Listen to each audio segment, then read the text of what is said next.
Eu estou de volta conversando com Luiz Antônio de Brito, especialista em commodities da Cerrado Corretora.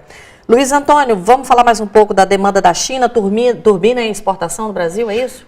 Exato, a China, com essas brigas americanas com a China em questão de taxação de alguns produtos, entre eles, fez com que o Brasil ganhasse alguns mercados fortes, que são a questão de alguns produtos como soja, propriamente farelo, né? Então o Brasil vai mostrando que os destinos nossos realmente, para nós, a China sai aí de 18,2 bilhões de dólares, nós temos 21,8 bilhões em 2018. Os Estados Unidos praticamente se mantém, né? Se você observar aí, praticamente os outros países, os Países Baixos, Hong Kong, Alemanha, praticamente mantém os dados aí do ano anterior, a expectativa é essa, mas vê a China realmente buscando mercados aí, que o Brasil é o grande fornecedor de produtos para a China, principalmente soja, né? E a China tem um projeto que quer fazer algumas joint ventures com o Brasil na questão de buscar alternativas para o Brasil também começar a exportar o farelo, né? Porque ele teve problema na Argentina e a China quer achar algumas alternativas para exportar farelo. Então a China continua sendo aí o grande negócio do Brasil. É um cliente ao mesmo tempo interessante, mas fica preocupante porque nós ficamos totalmente dependentes de um mercado exclusivo, né?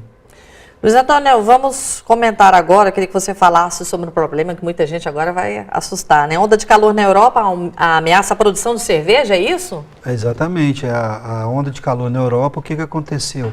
Há uma expectativa aí de perda de 490 mil toneladas de cevada. A cevada é usada na produção de cerveja.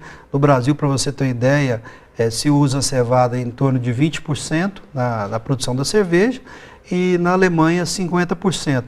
Isso fez com que o custo da cevada aumentasse de janeiro para cá quase 40%. Então, a produção da cevada, ela para você fazer cerveja, a cevada ela tem que ter 95% de condição de germinação. Se ela não produzir 95% de germinação, essa cevada só serve para ração animal. Aí você tem a cerveja produzida de trigo, né? Que também não foi uma safra muito boa. Então a qualidade da cevada é muito importante na qualidade da cerveja. Então o que acontece? Nós vamos ter agora falta de cevada e possivelmente preços altos nas cervejas aí para os próximos dias aí também. É uma situação preocupante para muita gente, né? Luiz Antônio, com relação a grãos no Brasil, né? Arroz e feijão perderão espaço no campo brasileiro até 2027, 2028, é isso? A expectativa é essa, né? Um crescimento diário de outras culturas, né? A gente observa aí um crescimento aí de áreas da soja, subindo aí a projeção segundo o Ministério da Agricultura, saindo de 35 milhões de hectares para 45 milhões de hectares, projeção para 2027 e 2028, quer dizer, está aí em cima, né? Estamos falando em 10 anos, enquanto a partir do feijão perde área, praticamente perde quase 50%, o arroz quase 50%, o feijão sai de 3,2 milhões de hectares para 2,3, o milho ganha área, um pouco também de área, né?